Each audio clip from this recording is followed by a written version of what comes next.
Welcome to Effective People, your HR transformation partner. Good afternoon, everybody, and welcome to today's event, Success Served, Optimizing Hospitality Workforce Operations through HR Technology. My name is Nicholas Holloway. I'm from Effective People.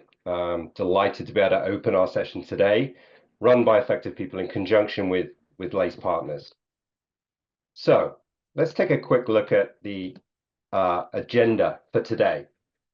So we'll be hearing perspectives in turn from SSP and then Kerzner International on how they are approaching initiatives with HR technology.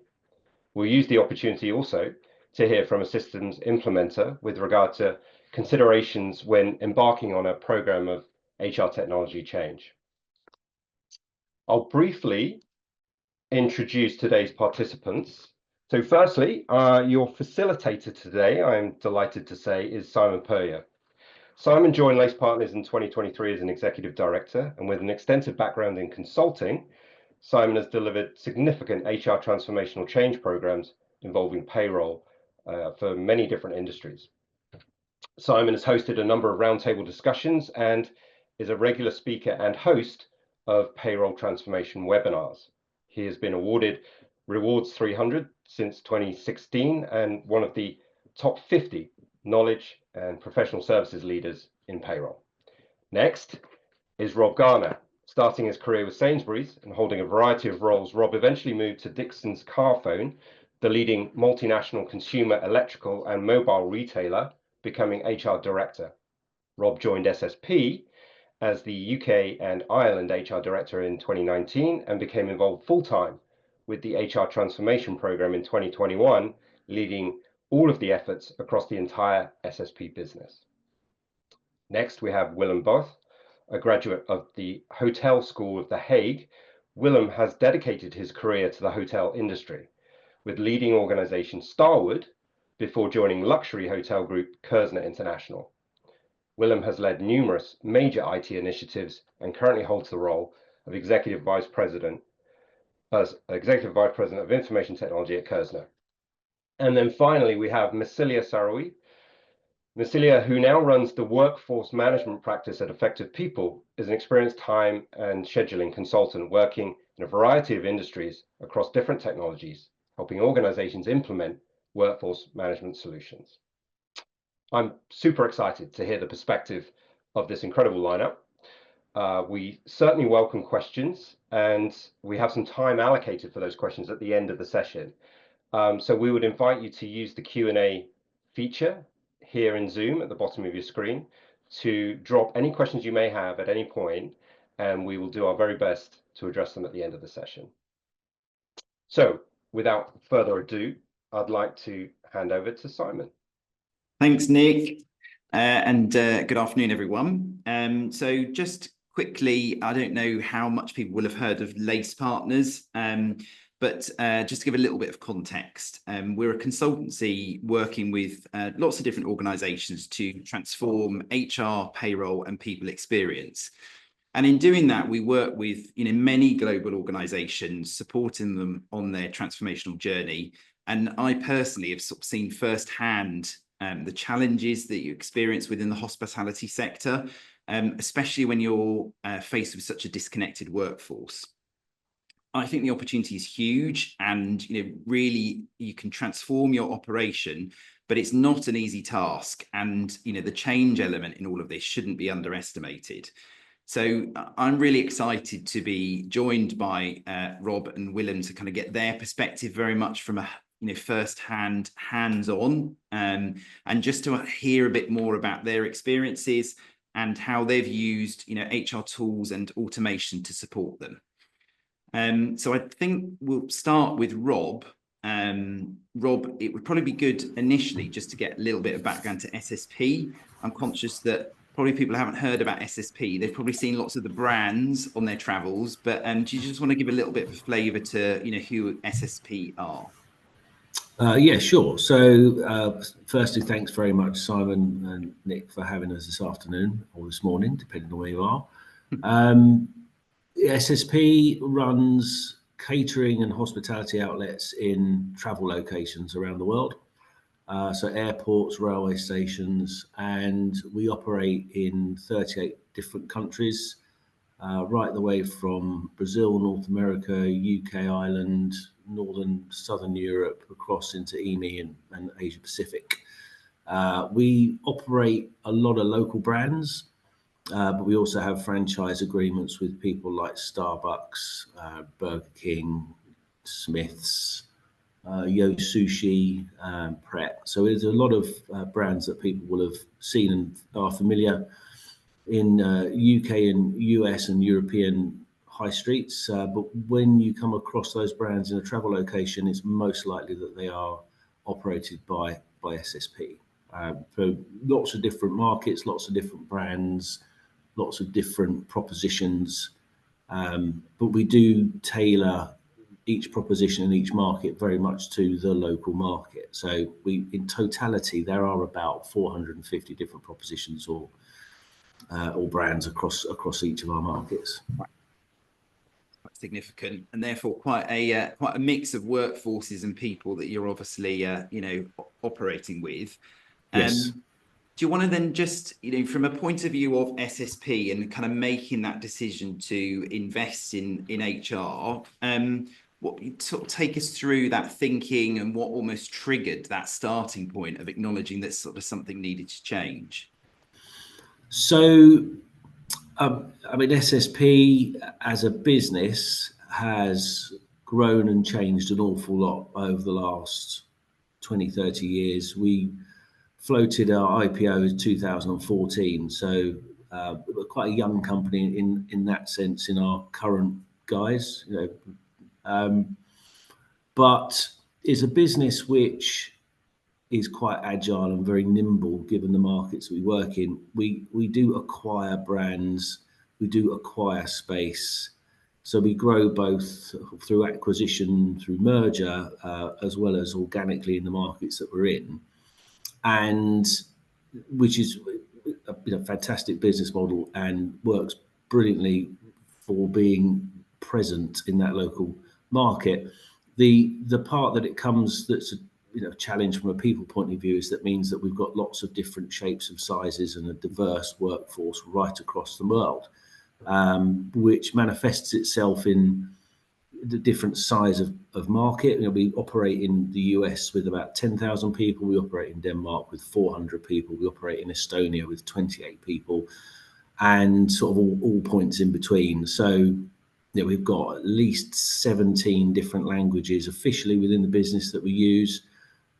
We've got markets that have shared service centres. We've got markets that don't have shared service centres. We have markets that have a HR team. We have markets that don't really have a HR team. And so we got to a point when we tipped up to about 40,000 employees that we needed to build a common platform across each of those markets. And one of the main drivers for that was that because of the acquisition and because of the different size and capability that we were operating in, that there were lots of different HRIS across the world, and getting a central view of the makeup of our workforce and introducing common ways of working, common working practices was quite tricky. 5 or 6 years ago, when we had such a disparate application landscape, notwithstanding the obvious challenge that brings along support and application support, and how do you manage those different types of applications across the world when you're working in a number of different time zones. So there were lots of I wouldn't say complications, but there were lots of challenges that we were working with, which we felt if we could get everyone onto the same platform would help us to support those markets. But the other point I would make is that this is like all these things, is a change program which is enabled by technology. We implemented SAP SuccessFactors across those markets, but that was the tech to support the change that we wanted to make as a people function. And the main change that we wanted to make was where we have small markets where we don't have a big team, they can really benefit from the experience that the bigger markets or the centres of expertise have in supporting them in their own local people strategy. And previously it was quite hard to do that, because if you take a small market, not a big team, you probably have somebody that does payroll Monday, L&D Tuesday, recruitment Wednesday.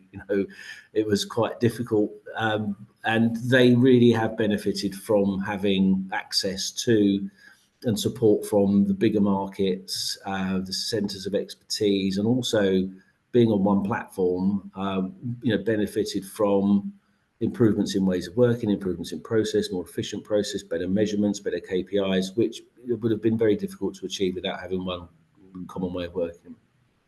So that case for change then, to acknowledging that you needed to kind of shift, and as you say, with such a kind of diverse workforce, was there general buy-in from the business around that need to change? Yes, there is. I mean, it's when you're introducing something that requires lots of different markets to work in more or less the same way, you're always going to bump into the common problems I'm sure anyone that's listening to this will have faced into, which is when you tell people it's better if we all work the same way and it's more efficient, everyone will nod at you. But what they all really mean is, as long as it's the way I do it now and everyone else does the same thing that I do, right? So you've got to bear that in mind. I think the trickiest part of this was that you're implementing a process which has got to work in a market that has 10,000 people and 65 people in its HR team, and do the same thing more or less in a market that employs 400 people and has 2 people in their team. So you've got to be sensible. You can't build a one size fits all, because it doesn't fit everywhere. And so our strategy behind this was that we would have a global way of working, we would have global processes, but we would obviously temper those based on local requirements to a point. And then I think that's where you get this challenge, which is where do you draw the line? And the line is different in each market. But what I think generally we came across was that there was a general happiness and acceptance of this. The overall plan was accepted. So from a kind of the PLC board and the GEC level, it was very much accepted that this was a positive thing for us to do, and that it would bear dividends. Then you get into each individual market and you start having those real kind of at the coalface conversations with people. You've obviously got to change your approach a little bit, but in the main, it was very much felt that this was the direction that we wanted to go in. Yeah. So I guess you touched there on the workforce and the variety of those workforces. How did you go about getting that engagement from those different workforces? And I guess adding to that, have you seen as part of this program kind of a real shift in the way kind of people can interact with one another? Because you've obviously got a very disconnected workforce. Yeah. Well, it's the hospitality industry, right? So we've got a number of, I guess, headwinds in this. So first of all, we operate in difficult to hire in locations. So travel locations are generally quite difficult to hire into, because your commute to an airport is much more difficult than your commute to a supermarket, because it's generally out of town, it's an hour on the bus, you've got to go through security, and then we're a bit less flexible on shift patterns because of that, because there's no point in someone spending 2 hours to get to work to only work a 3 or 4 hour shift. So you want people in the building and you want them there for a while. So the first kind of headwind is, well, it's hard to hire people. And then secondly, it's a hospitality job. So that's quite hard to hire people into as well. And the turnover rates in hospitality are well documented. So we have about 38,000 deskless workers, and they are really hard to talk to. They're hard to talk to because they work shifts. When you're operating an airport restaurant, it's generally 24/7, and you've got people on nights, on days, early mornings, late nights. So talking to that population is quite tough. What actually weirdly worked in our favour is that during lockdown or during COVID, we had to find a way of being able to talk to those people more easily from a support point of view, and from reopening units point of view, and from managing people that were on furlough or that were on government schemes where they were on work suspension. So we had got a long way forward in addressing how we spoke to those people during lockdown, and that bore dividends when we came out of that situation. We started to reopen again. But I think what we've tended to see is that things like time to hire have got less.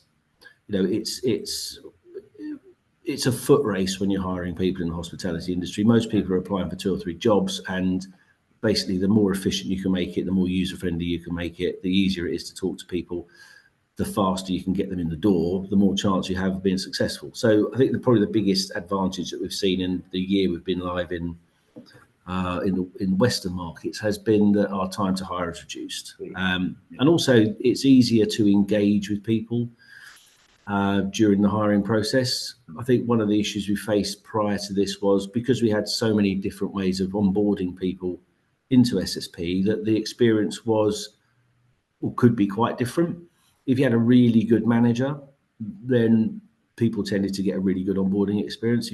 If your manager wasn't quite so good at it, you didn't get such a good experience. But now that's much more of a level playing field. So we find that the number of people that would have dropped out of the process, that's lessened as well. So I think from the deskless worker point of view, the getting in the building is a better experience, but also I think when you're in the building, your life cycle management is much clearer. So we've got things like you start to digitize performance management, you start to digitize learning management. Those things make certainly looking after things like food safety training a whole lot easier, because you've got an immediate record of who has and who hasn't done it, and it's really easy to talk to those people that haven't done it. And before that was quite hard to do. That ongoing interaction and that consistency across the business, I guess, is a real shift. I think the consistency point is well made. I mean, that's one of the main reasons of doing this in the first instance, was that no matter which market you worked in, you would have a consistent experience when you joined SSP and through your employee life cycle with SSP. So and look, we're kind of through 80% of the way through the markets that we're going live in, and I've always said that this is the start, and these things never end, do they? And we're making improvements now. We'll find that the more markets we bring on board, the better we get, because people will get feedback, we'll get advice, we'll get change requests, we want to do this different, we like this process, we could do it better. And the more people that get into the tool, the better, because we get more feedback, we get better at what we do. And were there any sort of outcomes that you've seen that perhaps almost you weren't expecting to see, either good or bad? Anything that's come to light? I don't know if it was unexpected, but there's been a few happy coincidences, should we say? Okay. And I would say the kind of the joining together of group functions. So SSP has a very small group team, which we're headquartered in London. We're on the London Stock Exchange, so our group teams are all based in London. Because we were putting a common platform into different countries, we actually started to bring together the country teams very early in the process as part of the design phase, and that actually started to grow some really strong relationships between those guys. And what we found is that actually you get to a place where people start to self-solve their own questions or problems. When you're in 38 markets with 40,000 people, it's probably not uncommon that someone has a problem in Singapore that someone in Denver has already fixed. But actually being able to get those people into a virtual room or to talk to each other was something we'd struggled with before. But now you find that comes a bit more naturally, and that's only just started. That will continue to improve over time. But just being able to create those networks, get people to talk to each other, has been a very happy side effect of what we're doing. And that's massive, isn't it? Both from a kind of an engagement perspective, but also benefiting the wider business. But as you say, Yeah, absolutely. I mean, a small example is that our American business is mainly restaurants in airports.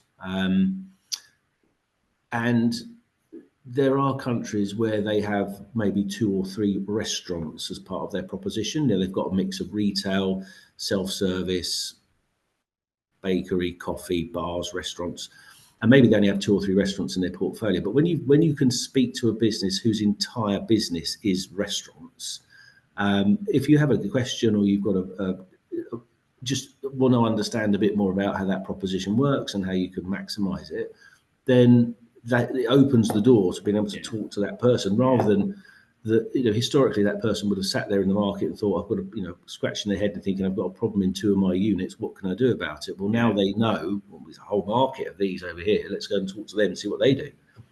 So not just from a people and process point of view, but from a commercial and proposition and brand point of view, the networks have started to grow and improve across the world.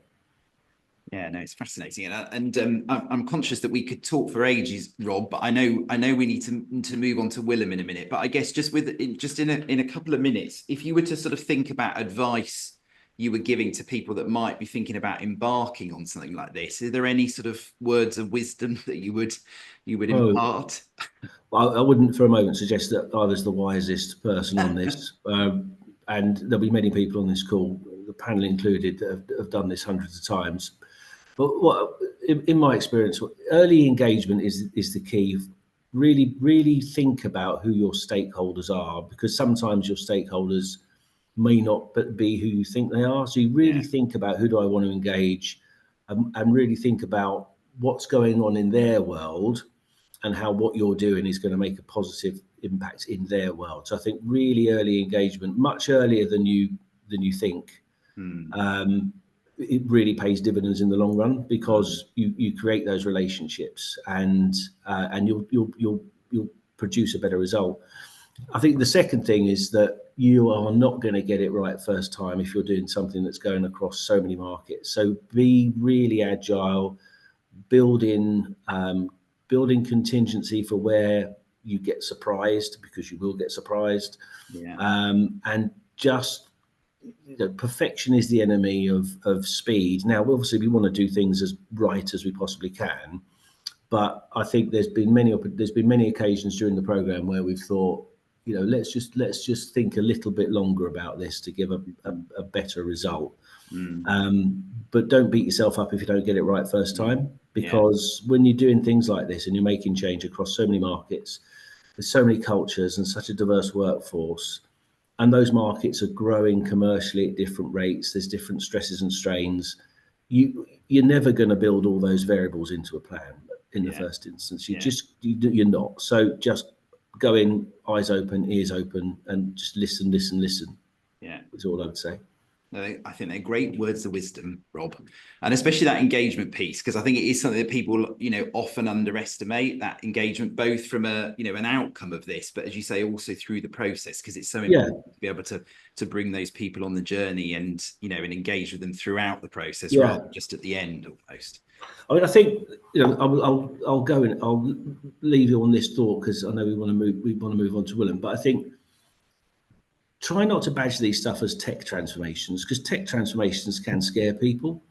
You're changing the way that you're going to work as a business for the betterment of your employee base. That's what you're doing. You're introducing a bit of technology to help you on that journey, but fundamentally the outcome is a better experience for your employee. I think if you start with that rather than we are launching a new application, because if you use the words we're launching a new application, I've found that quite often that puts people off almost immediately. So sell the benefits first, talk about the tech second, would be my advice. Yeah, brilliant. Thanks, Rob. I can't say any more than that, but thanks, Rob. That's really interesting and really, I think fascinating from a business landscape perspective. But Willem, I know you've been waiting patiently there, and I'm keen to kind of get your perspective on things. Again, probably it's useful to get a bit of an overview to Kerzner. I was looking at the website and was feeling very jealous about some of the locations and hotels you've got. So do you want to give a little bit of flavour as to a bit of background to Kerzner, first of all? Sure. Well, what's the old saying? It's money doesn't make happiness, but it's better to cry in a Rolls Royce than a Volkswagen. So it's a little bit like that. Whenever I go to a hotel and I sit in my suit and I feel like an idiot because everybody else is on the beach, and I take one picture and I send it to my wife, everybody gets jealous. So it is it's a pretty place to sit. But you know what? The server rooms all look alike. I can tell you that. So a little bit about the company. So I worked before for Starwood, which a lot of people also may not know so well, but that's the Westons, the Sheratons, the Four Points. And when Marriott came in and said, this wasn't the merger, it was time to move on to somewhere else, and so that's how I moved over to Kerzner. And so Kerzner was founded by a South African gentleman called Sol Kerzner, a bit of a maverick in the hospitality industry. He had worked his way up through South America, South Africa, sorry, had gone through hotels, casinos. A notable one was the Sun City Resort Complex from the famous days of the apartheid time. He also was actually very close friends with Nelson Mandela and helped him with his inauguration, helped him set up the VIP events. But he worked mostly in South Africa and then expanded to Mauritius in 1975 into what eventually would become the one and only Le Saint-Geran in Mauritius. He also, one of the properties that most people will know, he expanded to Bahamas, where he opened up the Atlantis Bahamas, Paradise Island. Very large 3,800 room that ended up being, and then open up the Atlantis in Dubai on top of the Palm, where it's close to where I am in Dubai here. And so then after a while, he did sell the company to ICD, the Investment Corporation of Dubai, basically the investment arm of the Dubai government, where we work for now. And so as a company, that we basically have a few main brands and then some smaller ones. So Atlantis, we've talked about it. We only have 3 hotels, but they're $2 billion hotels typically. So you don't have that many. And there's this little Goldilocks zone in the world that you can have them, where you have enough airport traffic close by, the weather is good enough, and you can get the correct rates in that. So we have 3 hotels in the world, 2 in Dubai and 1 in Sanya. And so I'm not mentioning the Bahama ones because that's actually no longer part of the company. And then the one and only, so that's the ultra luxury resorts, small little resorts in amazing and also strange places. So we're in the middle of the jungles in Rwanda, close to the gorillas. We're on the little specks of sand in Maldives, in Baja Peninsula in Mexico. Maldives and what is it? In Malaysia and a few other places as well. So beautiful little resorts. I'd say you're making us all very jealous mentioning all these amazing locations. Nice. Yes, it's nice. It's nice. Again, like I said, it's the inside is from an IT perspective is, and maybe we shouldn't have centralized systems. Maybe we should. Maybe centralized systems are a bad thing. We need to get more. Go to every location on a regular basis. I gotta plug them in. Exactly. So I'm sure a lot of what Rob was saying, resonates from a point of view of the kind of, again, the challenges you've got around, the workforce and, that disconnected workforce. But again, Willem, it would be really great to understand from your perspective whether there was sort of one thing that, triggered this investment, because you've obviously invested very heavily from a kind of an HR platform perspective. Do you just want to sort of give, again, a bit of a flavour, a feel for, what that point was, where there was a general acknowledgement that something needed to be done and to change?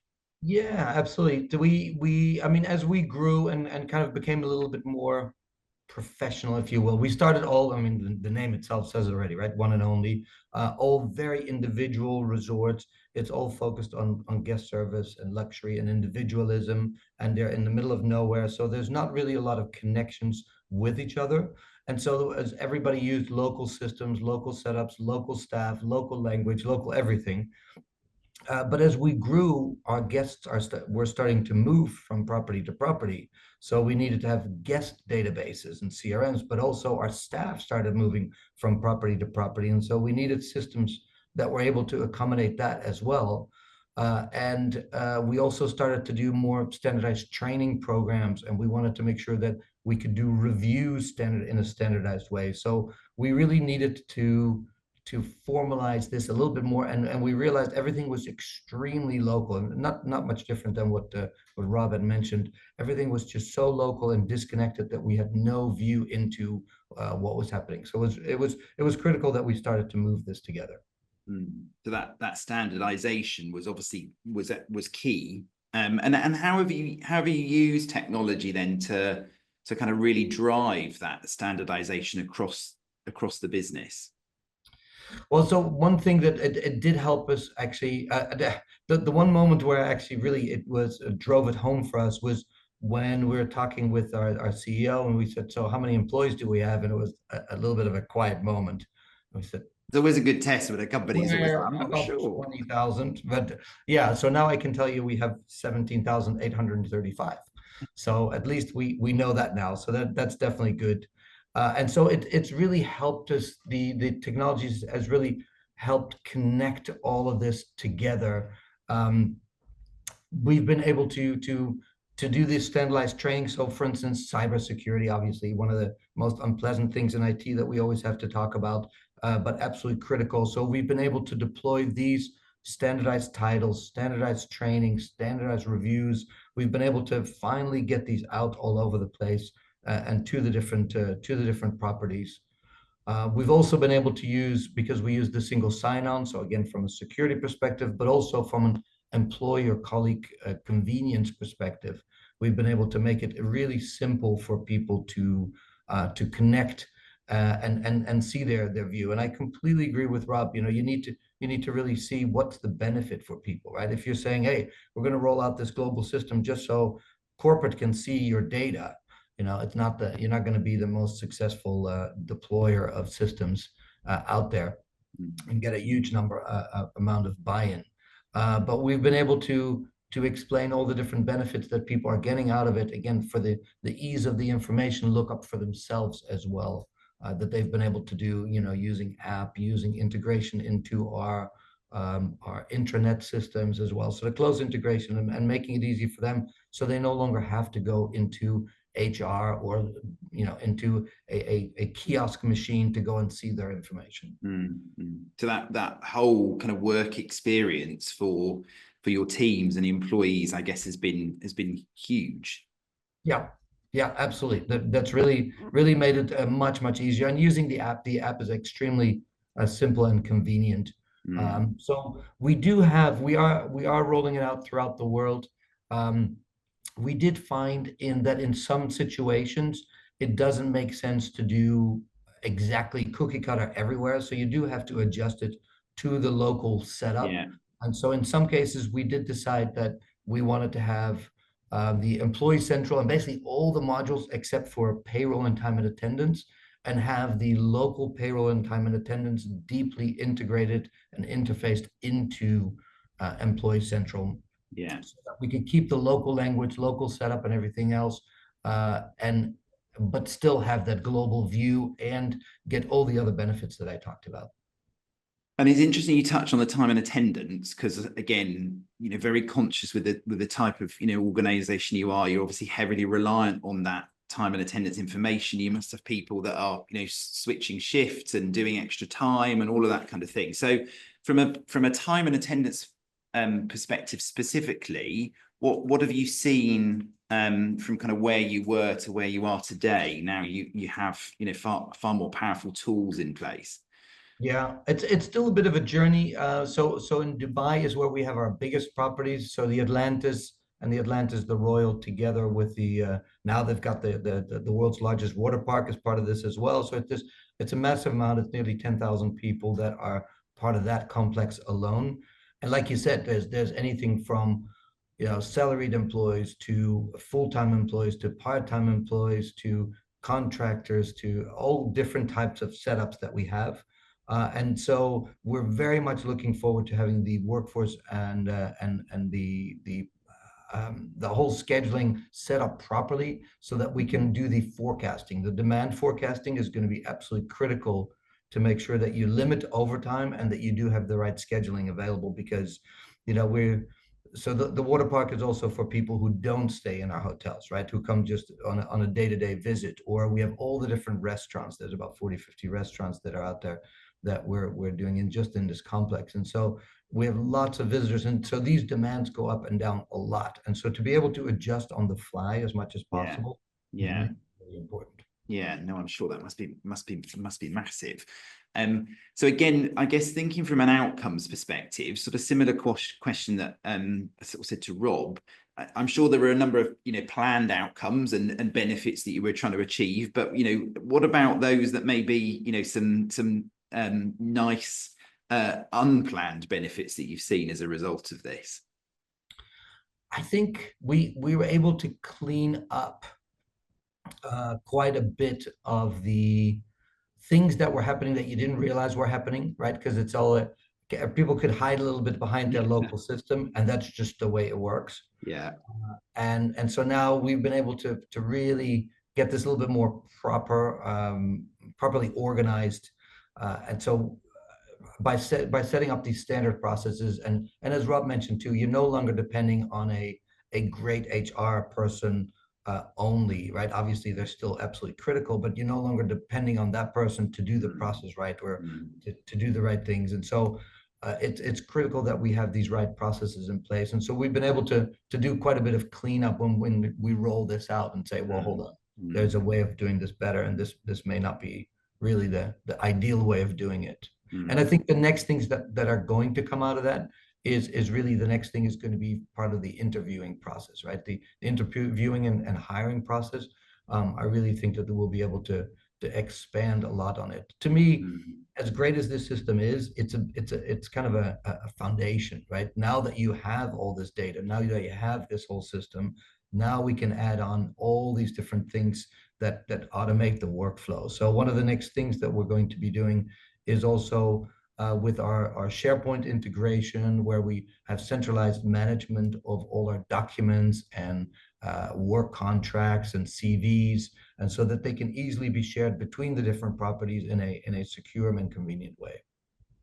And I think, you know, when you mentioned about those single points of failure, you know, often people underestimate how reliant they are on, you know, certain individuals and certain ways of working. So to get that consistency and that, you know, that ability that if you had to suddenly, you know, get somebody to pick up something else, you could do that. That's huge, really, isn't it? It's a massive shift. Yeah, and Rob nailed it again on the hospitality has a huge turnover, right? And in a place like Dubai, where we are fairly heavily located, there's a huge growth still. So people are being drawn to different properties in different cities, and Saudi is, of course, still a huge draw here.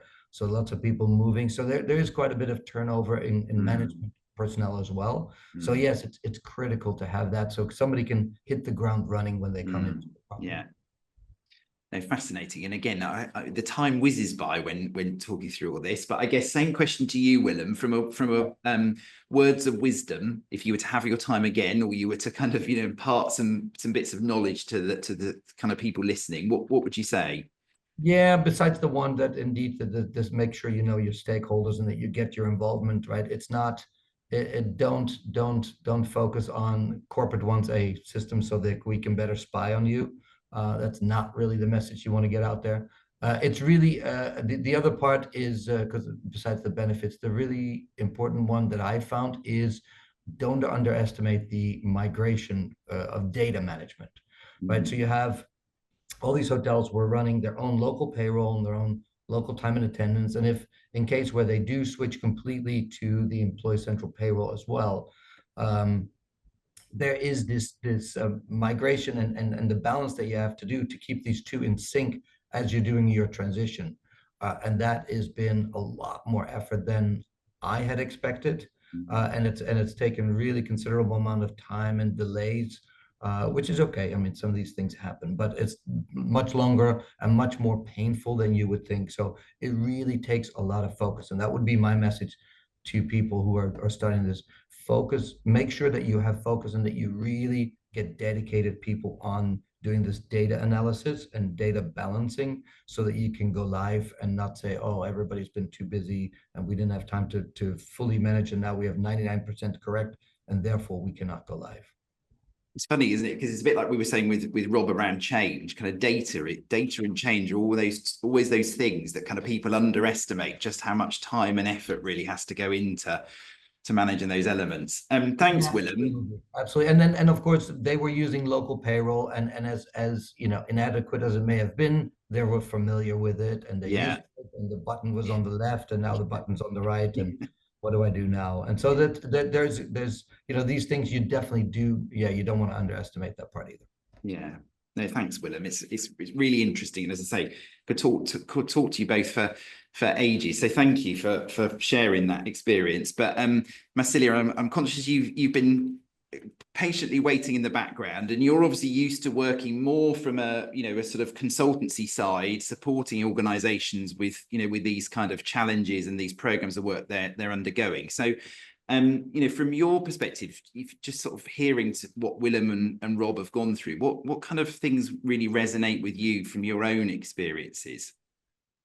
Yes, so it's been really great hearing these two perspectives, because it's really true, and it speaks to the exact challenges that we see our customer face and how they approach them. So it's just to double down on the reality of the hospitality industry with compliance across multiple regions, across multiple markets, with every labor law that comes in play as well, and coordination across multiple locations. So really, you have a challenge of managing compliance overall, having your eyes on the overtimes, the breaks, the pay rates. That can be a logistical nightmare. So really leveraging the technology that can automate that compliance for you and really allow you then to focus a little bit more to the operation.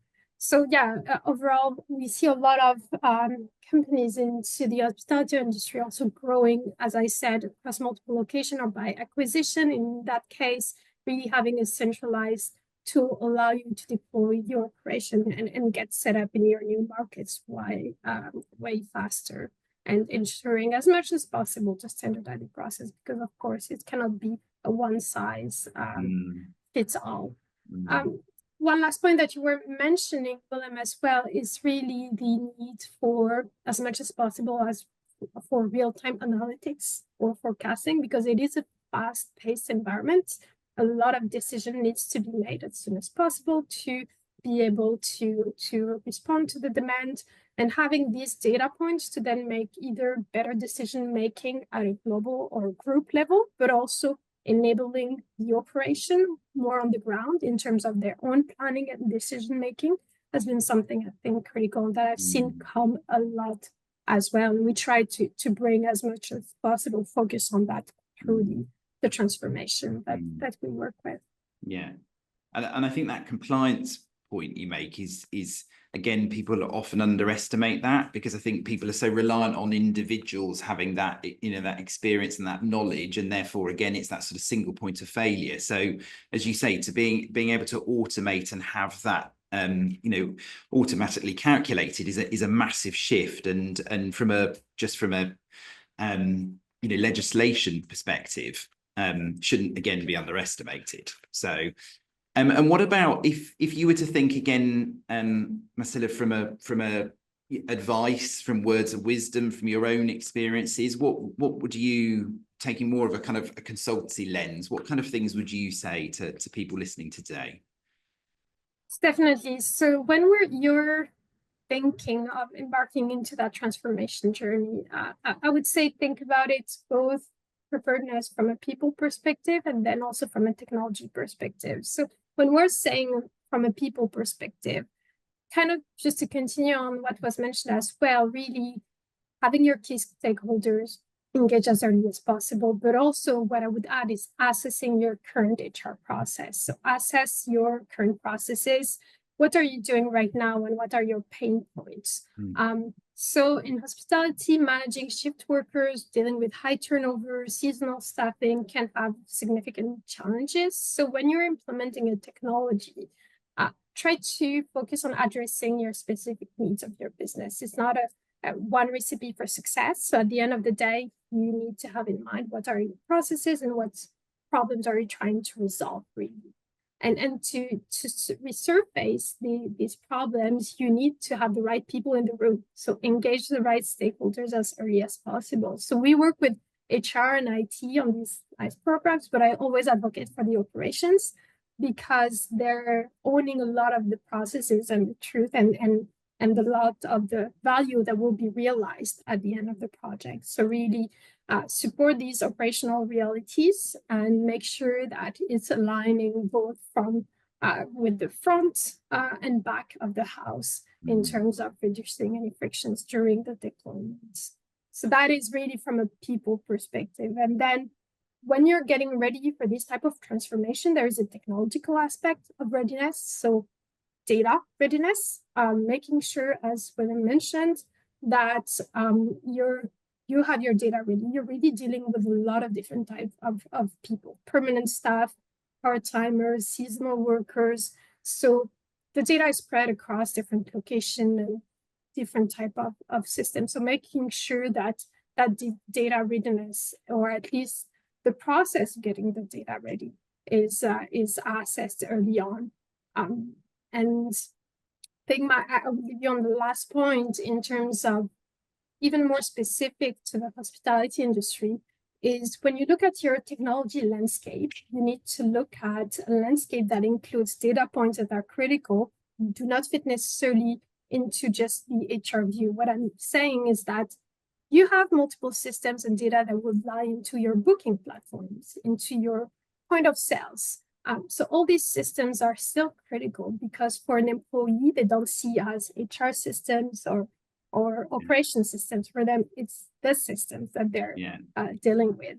So really making sure that you're taking into this account that integration landscape, that your data flows seamlessly, and that will give you then time to focus really on delivering exceptional guest experience rather than switching between multiple systems to get to where you're trying to be. Yeah.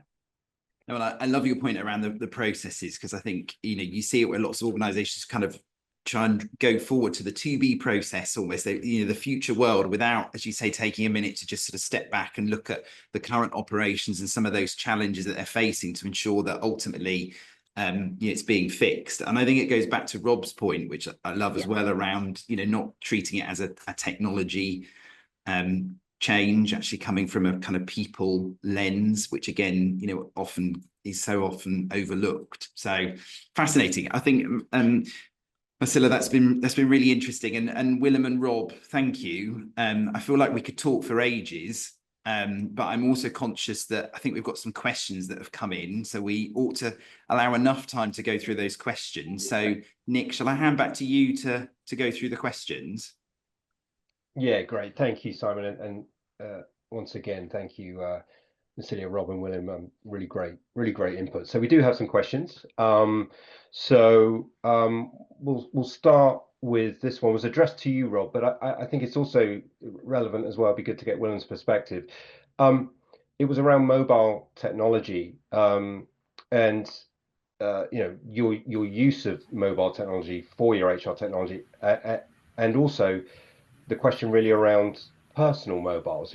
Is it personal versus corporate? How do you address that?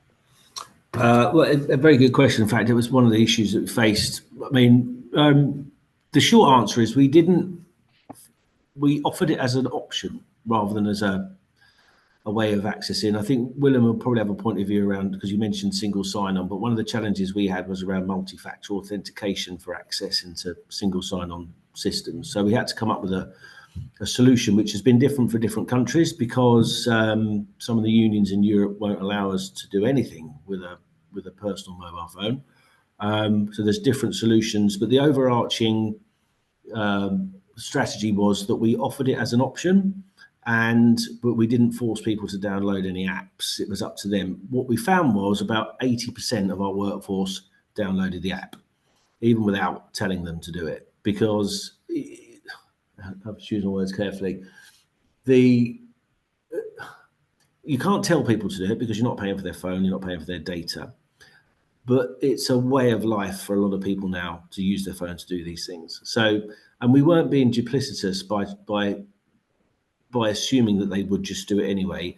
We've put tablets in our units, we put shared devices in our units, we put trusted devices in our units, and we gave people a multitude of options to access the applications, one of which was if you want to download an app on your phone, not in all markets, because you can't do, there are some markets you just can't do that, but in markets where we could, we said, if you want to use the shared PC, if you want to use the tablet in the unit, if you want to use the trusted device in the unit, use that. If you want to download the app and use it on your mobile phone, do that.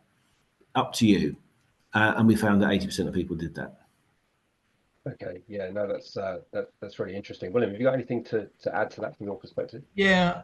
I mean, in similar, we have with so many different apps that we have, we actually push people to say, you must use your corporate phone. You must use your corporate phone. So with this one, we said, hey, guess what? You're actually allowed to use your personal phone if you want to. And everybody got excited. So it did help. We don't have, fortunately, we're not in the jurisdictions where that was causing the problems. But similar to Rob, we also did a deep integration into our intranet.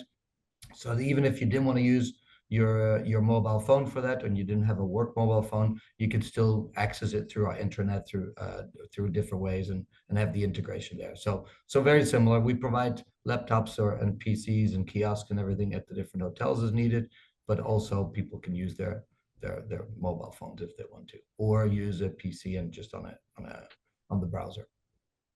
Great, thanks both.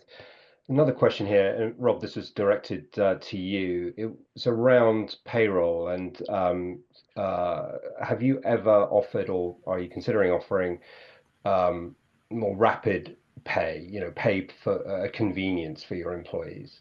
I'm not sure what the question is. More rapid pay. So we do offer in some markets the opportunity to pull forward your pay. Yeah. I think a lot of hospitality operators do that. I mean, there are rules and regulations around how much you can pull forward, but a lot of people, sadly, particularly this day and age, are working pay packet to pay packet. So we do offer the chance to get your salary earlier, particularly if people have done a lot of overtime and they want to get the money a bit early. We do, but there are limits to it, because the danger is, once you've done it once, you get hooked on it, and you're doing it every single month and every single month after that. So we do. The short answer is yes, we do offer that in some markets, but it's got limits around it. But to recognise where people might need the money a bit earlier. Yeah, absolutely. And there are some markets where it's more common to have weekly or bi-weekly payrolls as well. So yeah, okay. Thank you. Question here, Willem, for you. What are some of the biggest fears around bringing in new technology in a hotel, from both points of view? The frontline employee, the example is food and beverage, housekeeping, etc., and from an HR perspective. I mean, from a frontline employee perspective, it's always, oh, here we go again, something else I have to do, right? And I used to be a front office employee, and I do realize, we give you 32 seconds to check somebody in, and you have to mention the name 10 times, and you need to do the opening hours, and you got to get the credit card, and it's got to be secure, and it's got to be quick. And so all these different things just add on to things that make your life difficult, right? And we just come there and say, here's an app, and it's super simple. You just have to press on this. But as was mentioned earlier, you'd need to see it as part of the overall technology landscape, and not just here is a dedicated application. So it's really, how does it fit into everything else that people do?